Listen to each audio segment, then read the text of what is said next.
Did you put her name out already? Nope. Or you didn't? Oh, okay. Which camera are we looking at? I think we should practice on working. Looking at YouTube. No, that's down here. It's already on. Mine is on. My Okay. Facebook and YouTube are on already. Just so you know. All right. Mine is not on. I think I. Hello, Facebook. Hello, YouTube. We gotta wait on Mr. Holloway here. You know, we always waiting on him. He is trying to get his Facebook Live set up. And we are here with some exciting news to share with you guys. I don't know what that is, but we're going to have a nice talk today. At least I think so. By the way, the Girl Scouts are out. And this is box number 3 of Thin Mints. We have 2 more over there. Because I believe that these are the number 1 cookies. I love them.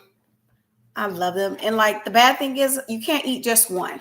It's like you eat one, then you have to go to another one. Before you know it, you ate a whole roll. But I must admit that the rolls have gotten smaller because when I remember growing up, I know there were more cookies than this in a pack. There were at least, I want to say this much more. So I think they are shorting us. Let me see how many. 1, 2, 3, 4, 5, 6, 7, 8, 9, 10, 11, 15, 16. I know there were at least 20 cookies when I was growing up.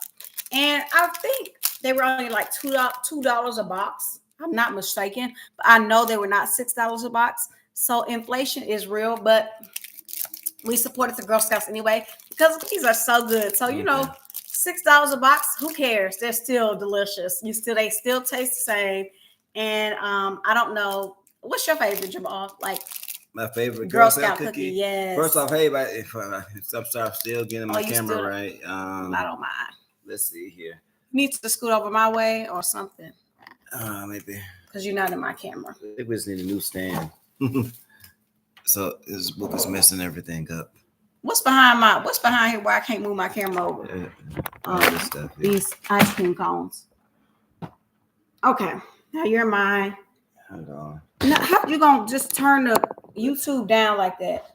I think this is people's favorite part of the show, right? When we're trying to get everything right. I don't think so. That's boring. No, it's not. They love that again, part. These cookies, Thin Mints, oh, so good. Would you agree, Jamal? Nope. That's not my favorite. That's your favorite. Everybody loves Girl Scout cookies, Thin Mints. $6 a box. Who can go without? If Girl Scouts needs a spokeswoman, I'm the woman for Thin Mints. I will tell you, there's $6 only $6, and you get about 16 cookies per wrap, and that's 32, right? It's 16 plus 16, 32. 16 plus 16. 34. Sorry. Oh, what? 16 plus 16. It's 30. 6 and 6 is 8. You guys, 6 and 6 is 12. 32. Sorry, y'all. It's been a long time. Where are you going now? Because we need to get started. Oh, you getting your cookies? We're going to eat them on camera. It's going to be Coffee Talk with Jim and Ash plus the Girl Scouts, Thin Mints. Anybody like the Thin Mints? Anyway, this is Coffee Talk with Jim and Ash. Hello, I'm Jim. And I'm Ash. And here we are. Boom. Tap. And sip. You can sip. Oh, sip. You're so excited about your cookies. I sure am. I like my cookies. As a matter of fact, they a little bit. Sip first. What cookies? What's your favorite cookie? I like the lemonade cookies. I guess we're going to be eating cookies on the show, y'all. So I can't eat this whole 16 cookies in one sitting. There's one other cookie I like that they only came with a few years. It had like a filling in it. I think it was like a peanut butter filling, like a peanut butter, Reese's peanut butter filling. I like that. I don't think they make that anymore. Maybe it's too expensive to make. Okay. And so that's one of my favorite Girl Scout cookies. But I never can find it. So this is actually my second favorite because it's just a more common one, the lemonade cookie, Girl Scout cookie there. And I really try to limit myself because I just can't help. I really eat all. And if you don't eat them too quick, the chocolate melt on your fingers like this. The cookies are just like twist your camera around. I can't see my cookie. Oh, a little bit more. He wants me to show y'all his cookie. All right, there's your cookie. All right, so these are pretty good to me. I like them the best. This is not, I don't say I like them the best, but it's just my favorite cookie that I like. I like lemon flavored things. I love lemon flavored things, but not no cookie. Mm-hmm.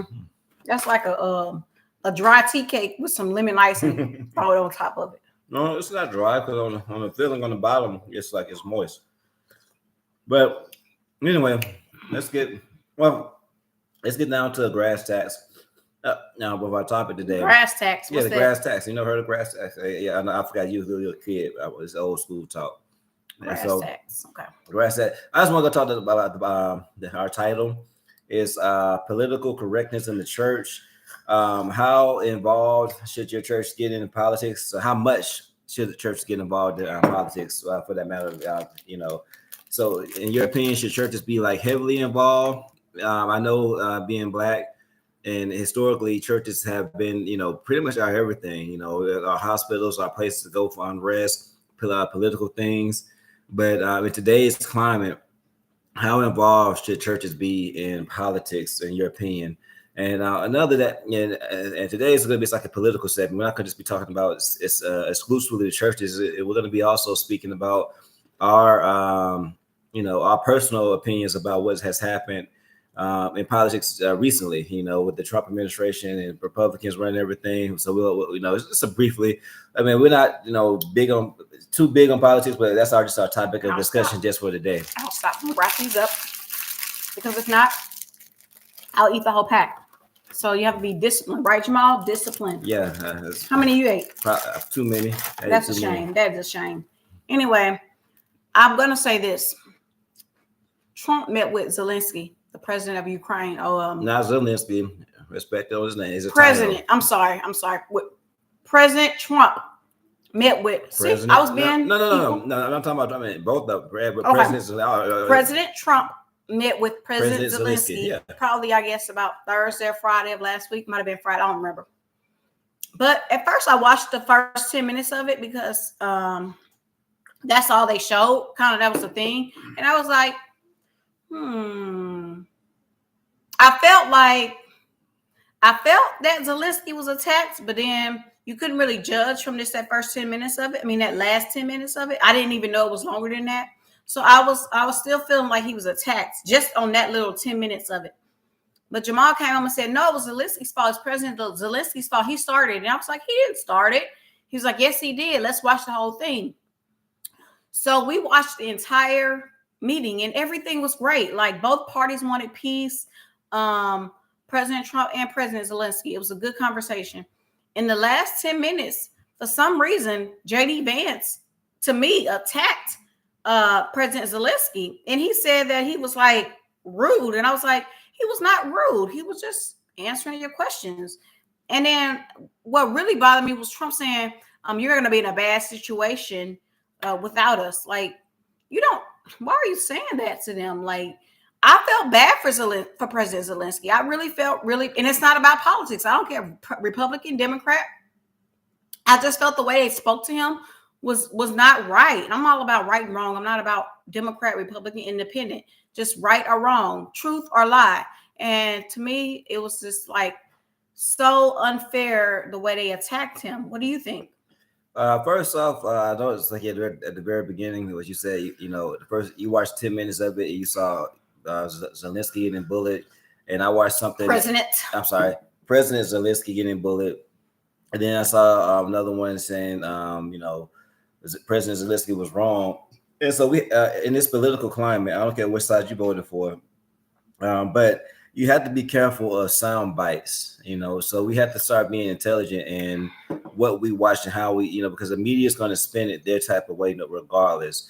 Honestly, I know a lot of people are not going to do this, but I'm just going to say it. But if you watch something like the C-SPAN, you watch the congressional hearings that when they actually vote things into office, where before the media, again, it could be Fox News or CNN or whatever, whoever you watch, they're always going to put a political spin to the soundbite to make it sound for their side. It's best, like, my wife came and we sat down, we watched it from like on YouTube, President Zelensky and Trump and JD Vance in the Oval Office. We watched it from the very start all the way to the finish. To be quite honest with you, without the extra spins on the extra sound bites, it was actually kind of a boring meeting. It was kind of boring. It was a boring meeting for the most part. Except for the last 10 minutes. Except for the last 10 minutes. But the thing is, for you to have a full picture, because the thing is, when the media, whoever's looking at it, they want you to see it from their point of view all the time. And so, in order to find, so you can have a logical opinion, watch the whole before. Like, I don't care what it is.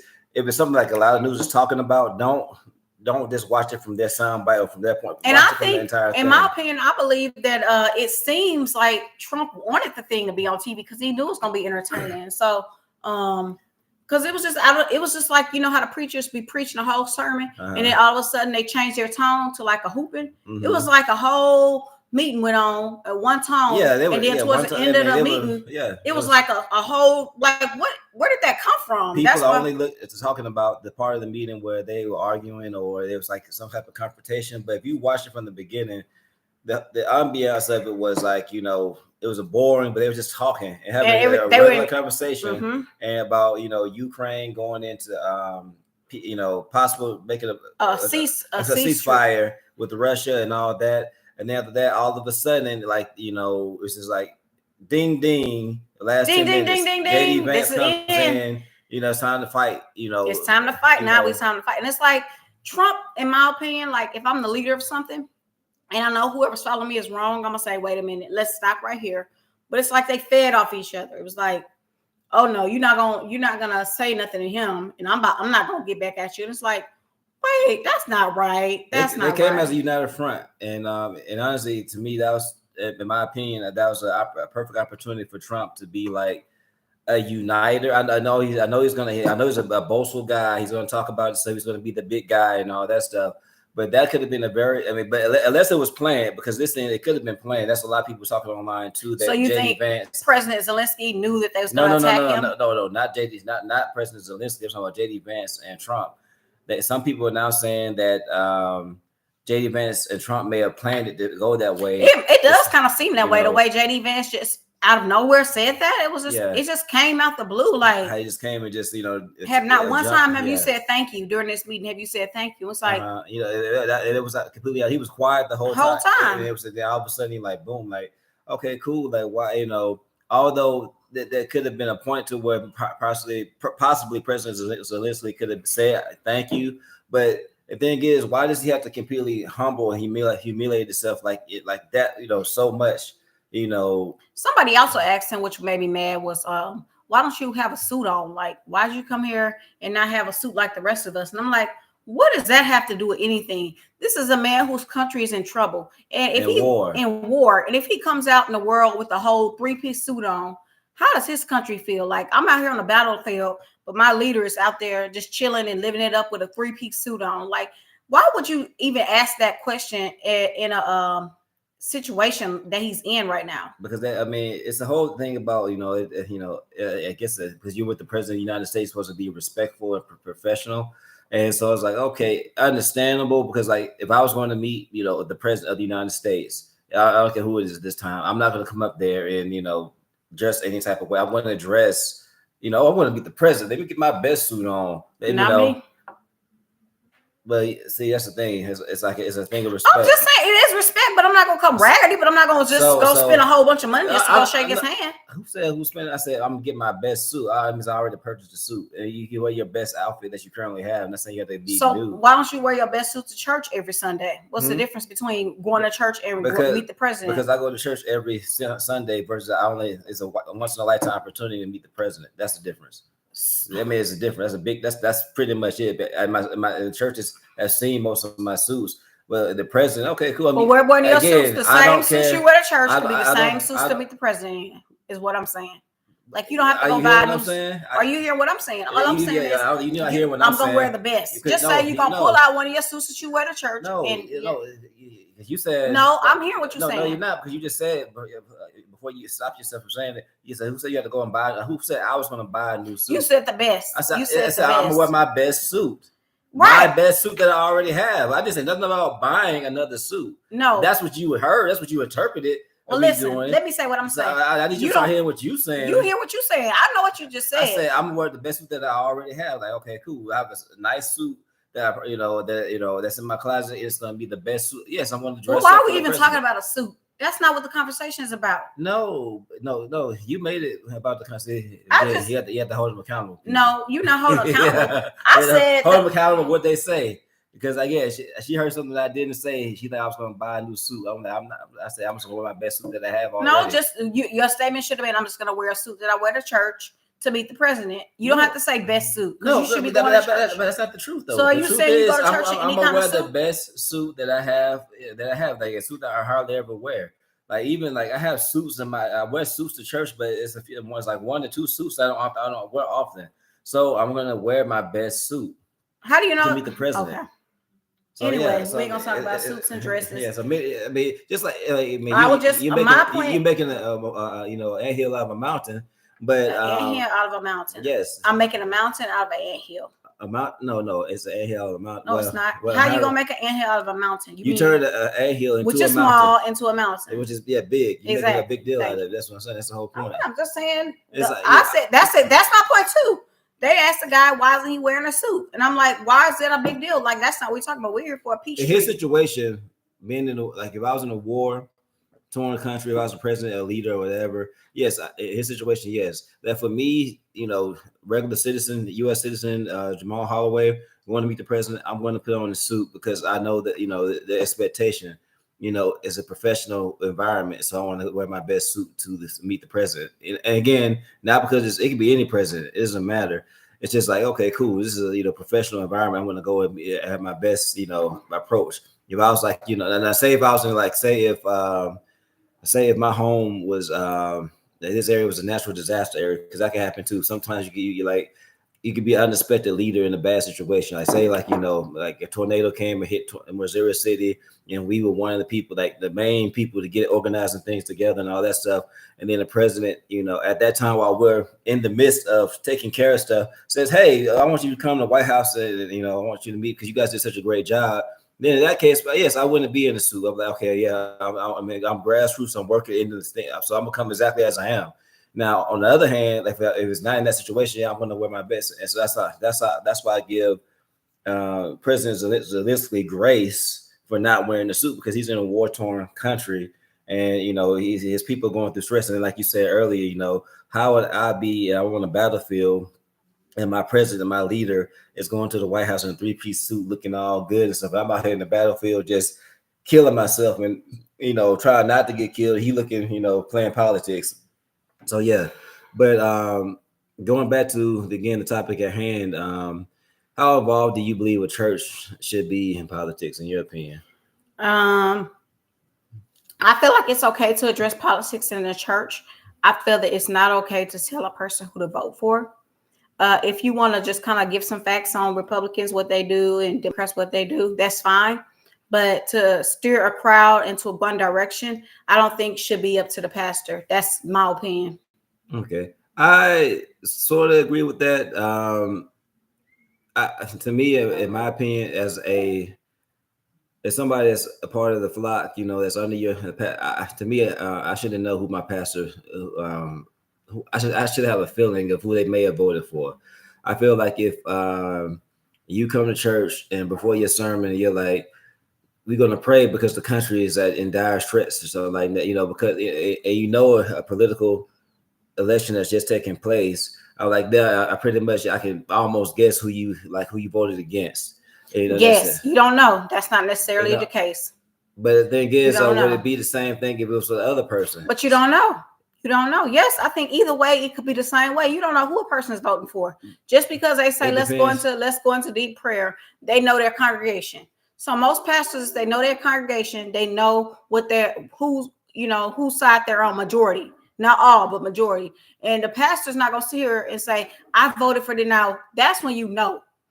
If he's sitting there saying you must vote if you don't get out my church, then you know. But if he says, let's go into deep prayer because our country's in turmoil right now with what's going on politically. I know how y'all feeling right now. I know how y'all feeling. Y'all feeling hurt because y'all candidate didn't win. And that's fine.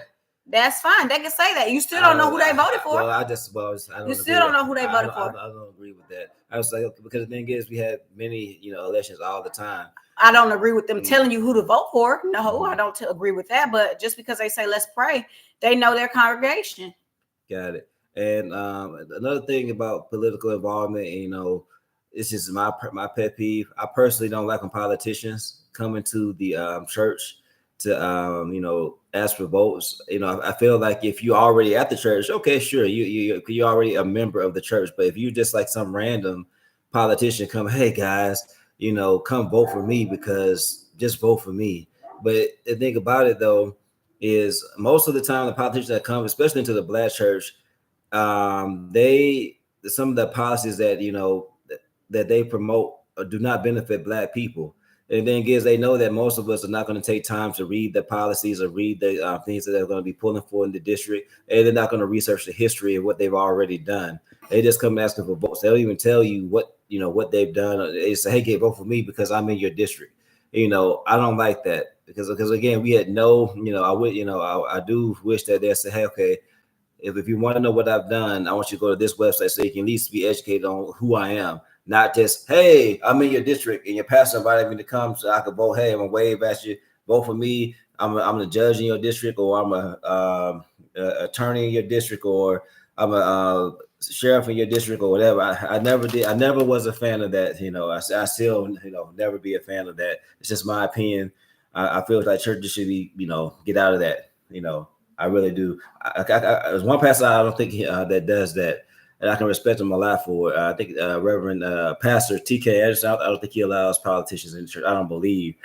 We don't know. Don't make that statement. We don't know that. The reason why I say that because I believe, I remember him. What did God say today at church? He said there's a difference between belief and conviction. Well, this is the thing. I remember him. It's like him saying he doesn't allow politics into his church. He said that. I don't remember. I don't remember. So the thing is. He says that he doesn't allow the government to dictate to him what he can and can't do, and that's why he doesn't have a 501c3. He has his church is under a private entity. I remember talking about that, and he says like the government doesn't tell me what to do, because I could do what I want to do and blase. So I remember something like that, but I don't remember who said it. It was him. It was T.K. Anderson. Okay, and so I said, okay, T.K. Anderson, all right. So so his church does not have a 501c3. This was years ago. And each and then the pastor that church we I say we're still members for at least for right now. Pastor August, during the whole COVID, that nightmare that was happening. One thing that I liked about him that he did that it took a lot of bravery and the Holy Spirit, I'm pretty sure prayer, is during COVID. A lot of churches closed down. He didn't close this church down. He was open the whole entire time, and did some people get sick? Yes. But the thing is, so the majority didn't get sick. God blessed him for being faithful and keeping this church open. I really I like courageous pastors, courageous men to do that. He I guess defied the government order at that time. He said, no, you're not going to tell me to close my doors. I'm going to keep my church open. And we will practice safe, handling of it. And so in that sense, he was being political, but indirectly he was promoting a side, and he goes, "Hey, I got the God on my side," and so it was a political statement, but he was a political statement for God, and not left or right, red or blue, and I can appreciate that too. So in that sense, if you're for politics for the community, for your local community, I completely 110% jump on that as far as support that if you're doing it that way as far as being political. So when people, I would just say this, the question to everybody out there, now, when you look at this video, 30 minutes later, or even next week, in the chat, just type in there, are you for politics in the church? What is your opinion about it? For me, again, it's I don't mind if the pastor mentions it, but I don't want him telling me who to vote for. I don't want him telling the congregation who they should vote for. But if he mentions politics, it's okay with me. I don't mind. Mm-hmm. And me, yeah, I don't want them to tell me who I vote for, of course, but my thing is politics. You can be political without being, even educating people about politics, about Democrat, Republican. I think that to me, that's a step further than what I'm gonna say this: if I'm looking for a church and a pastor says something about a Democrat or a Republican, I don't care. I ignore it. It's certain things you can just ignore in the church. That shouldn't just be oh, he said he's a Republican, so I'm not going to that church. Or he said he's a Democrat, so I'm not going to that church. I'm going to a church to hear the word of God. So I just ignore it. Yeah, I mean, you could ignore it, but when it comes like blatant, like they always talking about it. Always. Oh, you said if they are always. Yeah, they always talking But about we've it. never been to a church where that was Yeah, all. yes, Oh. yes, we have. Oh well. Yeah, it was like it was so bad to where it's like, oh my gosh, I'm like, I came here to hear the word, and you talking about red and blue and why this and that, you know. So yes, we have. He goes, yes, we have. And so when they, you know, so when it gets that bad, then to me, it's like it's probably maybe it's time to get up and go. Oh, okay. Okay. Yeah. Do you agree? Did we not go to a church like that? Or maybe I did. It was 2020. What year was that? 2020. What election was it? It was before it was Trump and somebody else running. Who was it? Wasn't it? Trump and Hillary. It was Trump and Hillary. Because I remember we did a skit one time. I had a Trump thing exactly. on. Because our pastor was really harping on one side. He was harping on one side. It was annoying. It was very annoying. And I was like, okay, I mean, he was definitely pushing the agenda like for this congregation to vote one particular way. And I didn't like that whatsoever. Even though he like I said, he was like, you know, he was saying he was unbiased. He could vote who you vote for, but he was trying to educate us on both sides. But I was like, to me, that's not a pastor's, you know, which if you're a pastor, you vote biblical things, and then you hope that. I'm so sorry, y'all. I'll change the subject, but I have to tell them about last week's experience at Church's Chicken. Church's Chicken told me that was my last time. So y'all, I ordered. Funny story moment. There you go. It's a funny story. I know it's nothing to do with politics. It's Church's Chicken or church. But Church's Chicken. And the funny thing is, me and Jamal just we was in the car talking, and we was like, you know what, Church's Chicken is really good. Like it's so good and fresh. That okra, that chicken be so good. And a lot of people saying Church's is disgusting. And it depends on the day. It depends. Well, we usually have a great experience. Yeah. So this particular week, last week, I went and got us an 8-piece spicy chicken, mixed leg and thigh. I think 6 biscuits, some okra, and maybe some fries. I think that was all I had. Got home missing. Was only 6 pieces of chicken in there. I was like, we're missing 2 pieces of chicken, and the food was not that great, first of all. But we ate the food, and I said, Jamal, greasy. Huh?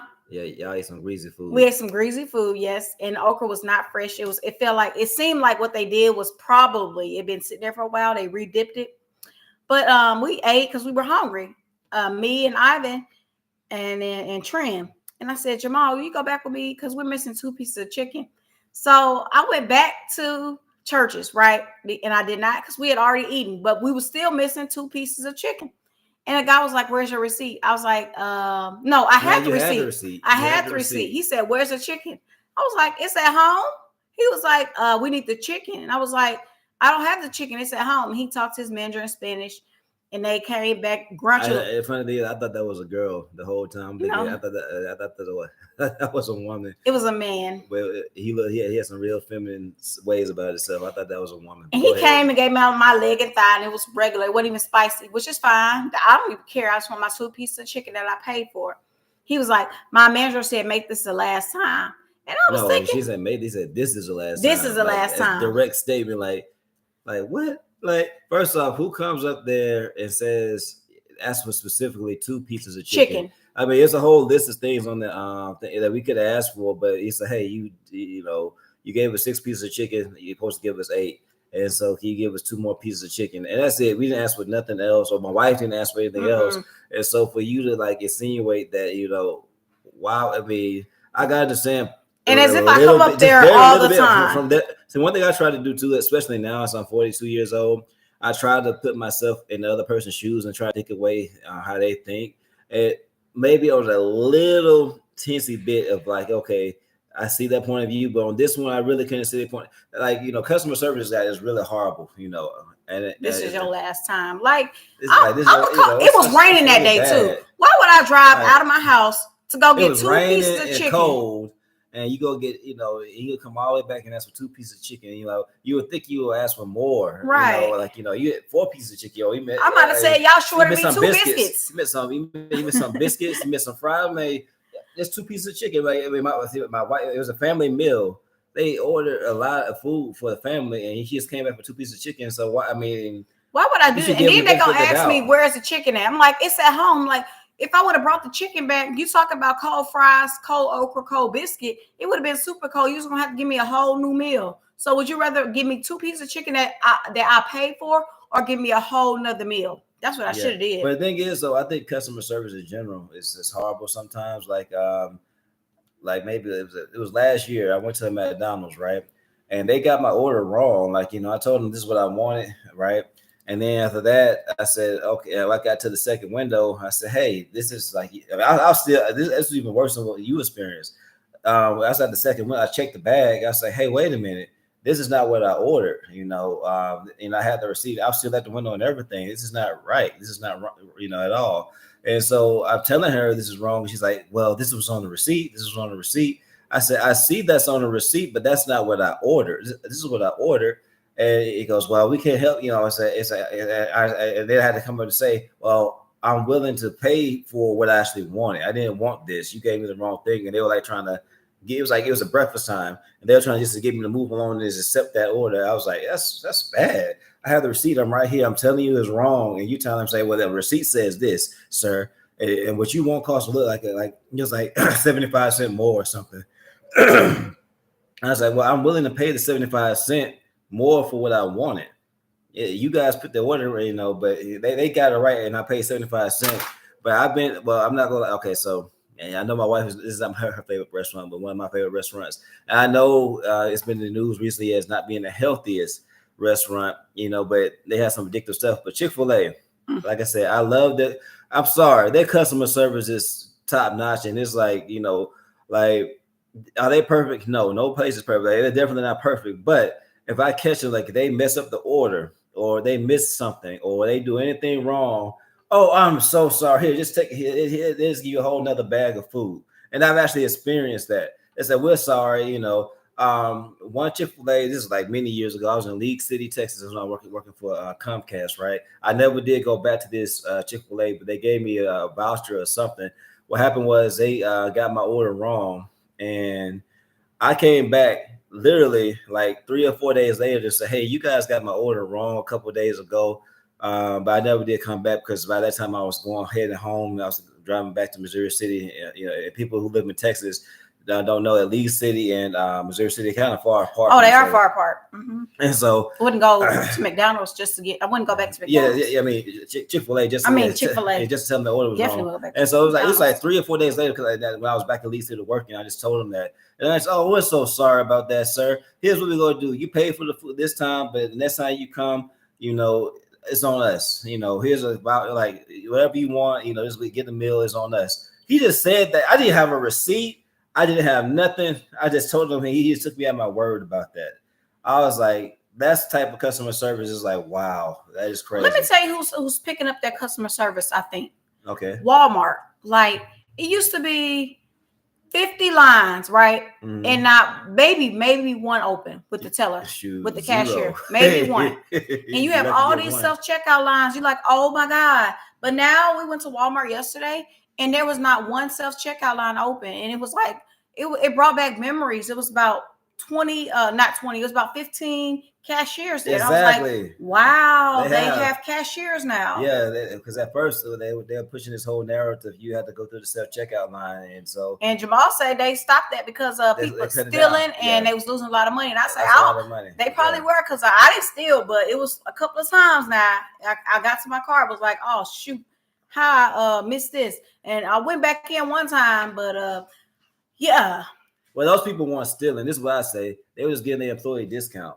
Okay. Self-checkout. That's all they was doing. It's like, okay, I got a bag my own, so I'm gonna make sure I get my employee discount and just put this in there without scanning. That's all they were doing. So I was really surprised. So I think Walmart stepping it up. Walmart, go ahead. They cut. I mean, it was not one self-checkout open, and it was like all those red lights. So I guess they get rid of that. Yeah, they get rid of it because they get it too. I think the companies like HEB, they never really went full self-checkout. They said they kept their cash registers.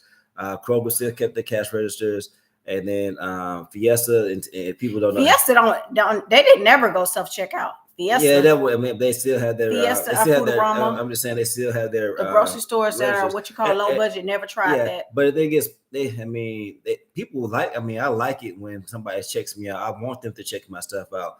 I think for the most part, most people like all that, and doing the self checkout automation. They thought they would save money. That's what they have. You know, Well, they try to take people's jobs when they away. first opened it up, I was like, "Oh, I like self checkout," because it was like real cool. You know, ring ding ding, ring this stuff. But then after a while, I was like, especially when you get a big order. We have a big order. I do not feel like ringing all this up, bagging it, unbagging it, and it's taking forever. But at first, I was all happy about it. But then that's because they had a little bit of this, a little bit of that. So if you had a few items, you can go to the self checkout. Yeah, but if you had a lot of items, but Walmart, boy, you had a whole. They were forcing you to go to the. I used basket. to hate that. I couldn't stand when a person had a whole bag. That's why I stopped going to Walmart, I think, and I started doing Kroger's, because Kroger's I do. I'm lazy with it now, but I do pickup. You order your stuff, but pickup actually helps you save money because you're not in the store just picking up stuff randomly. When you are online shopping, you're focused. Like I spend about the same amount of money every week because I already know what to get. I can actually look at what I got last week and pretty much get this week. Whereas if I go in the store, that cinnamon bun looks so good, I want to get it, and I just start picking up stuff. So it's easier.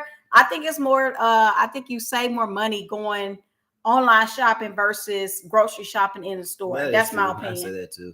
But also one thing I want to reach today is March 2nd. You know, March 2nd, 2025.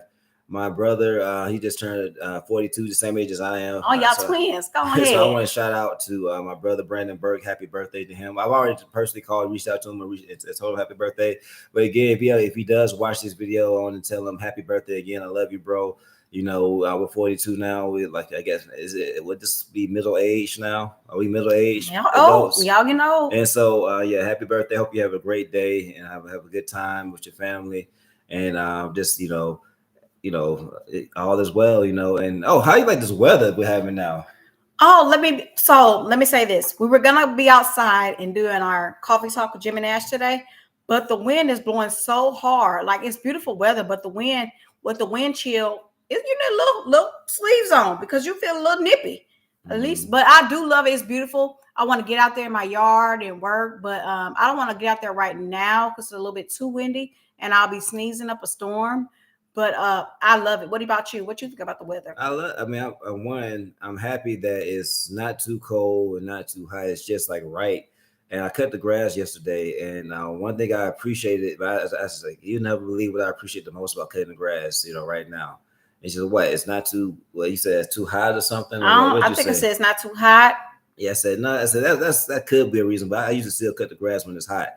I said the best part is it's cool weather, but there's no mosquitoes. Like you go outside right now, it's like it's not too hot, it's not too cold. You can just go outside and wear a short sleeve shirt. You don't have to wear in Texas. That's saying a lot because it's like when you go outside, if it's not one thing, it'd be like getting a suntan or your skin being burnt.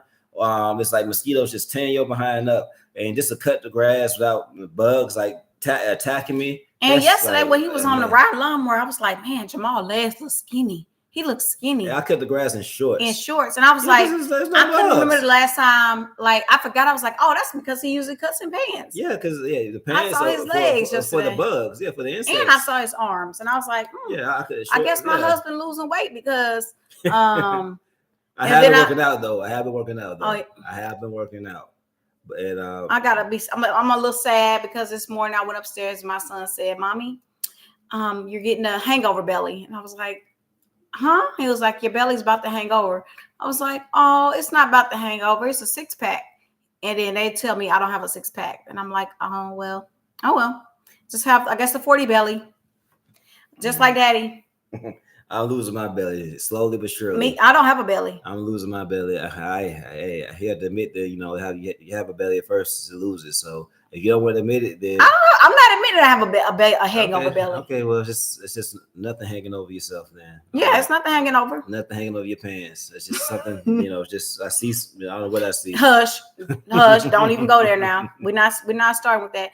I just probably these cookies. I've been eating a little too many of them, and now it's making me have a hangover belly. Get them, but anyway, we don't want to stay over too late. It was one more thing I wanted to talk about, but I forgot. I guess I gotta wait till next week, huh? Oh well, we're wearing these shirts. So let's talk a little. So we did do our shameless business promotion. And so my wife is still in tax. It's still tax season. It's all the way to April 1st. No, I can file up until April the 14th. Okay, so if you're out there, you need your taxes done. I don't care what state you're from.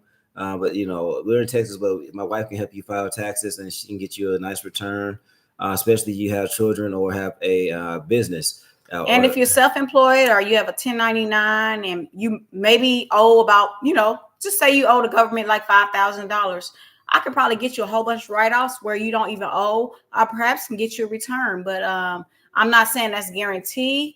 But usually, and let me just throw this out there, if you usually are self-employed and don't have any kids, you usually owe money to the government because you didn't pay any taxes. What I'm finding out is I do people taxes, they're uneducated and they think that they're going to get a return. I'm like, but you didn't pay any taxes. The other thing that I want to say, people are uneducated about. Tax preparers have a baby educate them. Go ahead. Sorry. Tax preparers have a fee, and so they want to be paid because they have to pay. They have to, they have a family to take care of. Now, if a tax preparer is able to get you like $8,000 back, and they charge you a certain amount, and you never in your life got like $8,000 back, you got like $5,000 back. There was work that went into doing that. A lot of work. There's work, yes. And so you pay the fee of the tax preparer. And after you get and if you're satisfied with your $8,000 and you see the fee after the fact, you're like, I would have never paid this much to prepare my taxes. But you have never gotten $8,000 back either. And so what are you talking about? It's work to make your return that much. It's not like I could just get up here and say, here's $8,000 and I'm only gonna charge you $100 for doing that. If that's the case, go to TurboTax and see if you're gonna get what you got. You can go to not TurboTax, TurboTax. Yes, TurboTax or whatever. Or H&R Block, Jackson Hewitt. What's the other one? So if you want to if you're worried about fees and just fees, you should not. But you want to get low returns, then go to those places. Because the thing is, your fee will be low, but you will not maximize your return. Your return will not be maximized. That's just what it is, because they don't care about giving you the max. They just want to just do the job and get you. But we work with a tax preparer that has been trained. Their whole goal is to try to get you the most that you can possibly get, and they're going to do that for you. And then if you're working with a good one, they're going to make sure, if the government comes back and try to audit you, that everything is or you have all your ducks in a row. And so the thing is, you want to get a maximum return and also be good to where it's like, okay, I have all my ducks in a row in case I do get audited, I'm good. So you want to get a tax preparer that communicates with you. Like, you don't want to get a tax preparer this year and then something happens and you can't contact them anymore. They change the number or close down shop. I've had numerous people say, man, my previous tax preparer, they just left. I'm like, well, I'm just telling you right now, the type of person I am, that you don't have to worry about me not answering my phone or not communicating, not responding back. Even a year, 2 years down the line, I will. And I'm not that type of person where I want your money and then don't see me again. That's not me. Yeah, that's cool. And then another thing too, I'm still in insurance. I'm a AAA. You need roadside or you need auto, home, or even life. I do all those now. Oh, and flood too. I do all that. But I can only do mine in the state of Texas. So if you're in Texas or you need any of those services, I'd be happy to give you a quote. Especially right now with homeowners prices, they're skyrocketing right now. But I say AAA has some very competitive home prices right now. So you want to just give me a call or inbox me. I'd be happy to give you a quote and see if it makes sense for you. But you have anything else you want to say? Excuse you. Yeah, excuse me. Mm-hmm. I think there was something else I want to talk about, but we've been on here for 43 minutes now, and I think people are probably going to be tired of watching us. But next week, we'll pick back up and have another exciting topic. I think, I can't wait. Sometimes I wish we could do these more than once a week because I like doing this fun, just talking. Yeah, it is fun talking. It really is fun. And I just can't wait till we get to the point to where our knowledge increases for us, the technology, and we can give you a better presentation, of us. And I'm pretty sure once we get that, we probably get more viewers and people wanting to comment. Oh, I do want to say this is not what I wanted to remind you of, but I do want to say this, that Jamal and myself have been married for almost 14 years come April. And so God placed on our hearts marriage ministry. And so we've been doing marriage ministry for about 14 years off and on. And so we love helping couples. We are advocates. We're pro-marriage between a man and a woman. And so if you are looking to be married or you already married and you just need some advice, we ask that you reach out to us. We don't mind. We love helping you out. we can just have a conversation. We're no bashing. We're down to earth. We're open, transparent. And so if you ever want to speak with us about your marriage or just some advice, give us a DM. Call us 832. Well, let me see. Just DM us. Yeah, that's what you can do. You gotta keep your phone. I was about to get my phone number. No, don't do that because you got some, the enemies on here too. The enemy. Yeah. Yep, be calling me and blowing me up for no reason. So I'll do that. Just DM you, and then we'll go from there. Mm-hmm. But okay, I hope everybody has a great week. Start of a new week and start of a new month. God bless everyone. Thank you for if you tune in later. Please like, subscribe, comment.